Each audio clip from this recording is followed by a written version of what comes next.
días, mi nombre es Marisabel Rivera Gamas, soy alumna de la escuela en SAP 024. La materia es Historia Universal Contemporánea y la imparte el maestro Carlos Alberto Clavel García. El tema que trataremos hoy es el orden mundial después de las guerras. Dentro de esta está lo que es la Primera Guerra Mundial.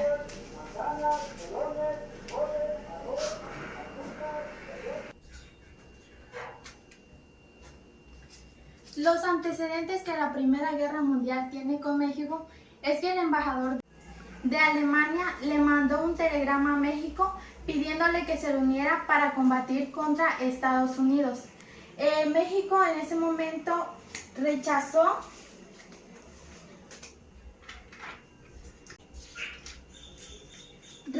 esta propuesta que le mandó el embajador Arthur Zimmerman, porque en ese momento México enfrentaba un conflicto interno que fue, salían de la Revolución Mexicana. Solo tuvo un contacto indirecto con esta, que fue aportar armas a los países que se lo pedían o trabajadores. Luego tenemos también la Segunda Guerra Mundial. En ese momento México había quedado con Alemania en una amistad neutral, no eran ni amigos ni enemigos, ya que México había rechazado la propuesta de combatir con ellos. En ese momento Alemania, su líder o su poder tenía a Adolfo Hitler, quien había ganado varias batallas y territorios en el continente europeo. Entonces se desplazó al continente latino, donde combatió contra países como fue Brasil. Fue en un momento que en un buque de petróleo de México, que se llamó Potrero del Llano, lo derribó junto con otros países cuando estaban en guerra. Este buque petrolero era muy importante para México, ya que abastecía al petróleo de Estados Unidos. México pidió que este petróleo se le respondiera por él de manera diplomática, se le pidió, pero ninguno de los países aceptó esto ni tampoco respondieron por él. Por eso en 1942 México le declara formalmente la guerra a Alemania. Para que esto sucediera de combatir a Alemania, se creó algo que se llamó el Escuadrón 201. 3. Dentro de este escuadrón, muchos mexicanos se alistaron para poder pertenecer en él.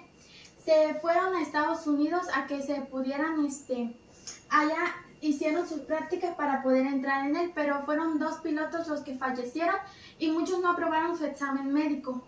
Este escuadrón, el Consejo lo permitió en 1942 y se permitió que fuera, tuvo batalla en la batalla de Águilas Verdes y la batalla contra Alemania. También dentro de esta nació un nuevo significado que se le llamó el Holocausto.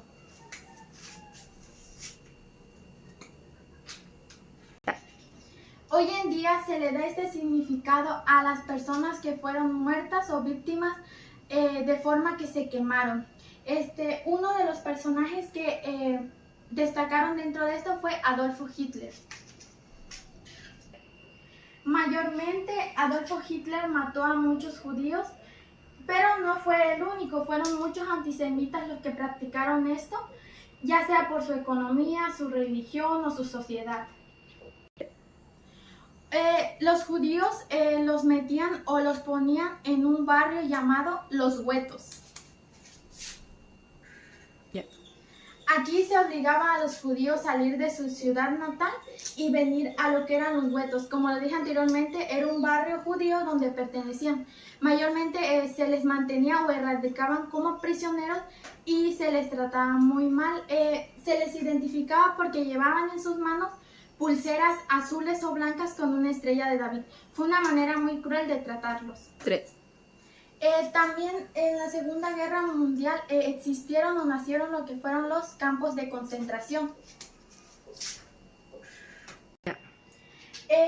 Se sacaban a los judíos de los lugares, los guetos, y los llevaban a lo que es los campos de concentración. El cambio era de que en estos lugares los hacían trabajar, eran trabajos pesados, la ración de comida era muy poca y se les trataba muy mal. Finalmente, después de los campos de concentración sucedía lo que conocimos como el Holocausto.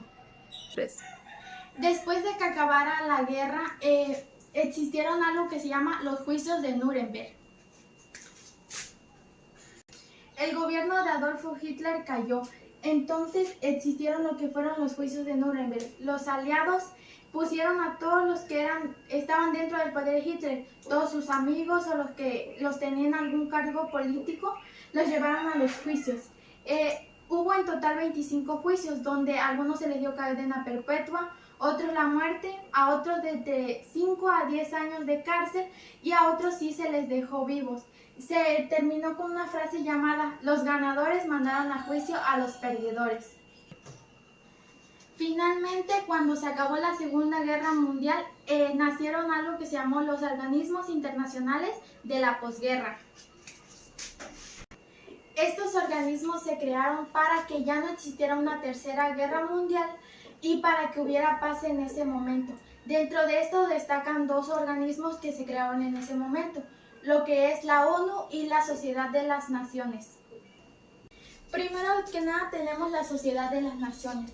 Este fue un organismo que se creó en 1942, pero lamentablemente terminó en 1945. Sí tenía sus miembros, varios países se metieron a este organismo, pero lo que causó que desapareciera es porque o se le daba más beneficio a unos o se le excluía a algunos países. De lado tenemos a la ONU. Esta sociedad, como la conocemos, aún sí existe en la actualidad y tiene sus miembros. En ese momento no todos los países se quisieron integrar en él, pero ahora mismo son todos los países pertenecientes.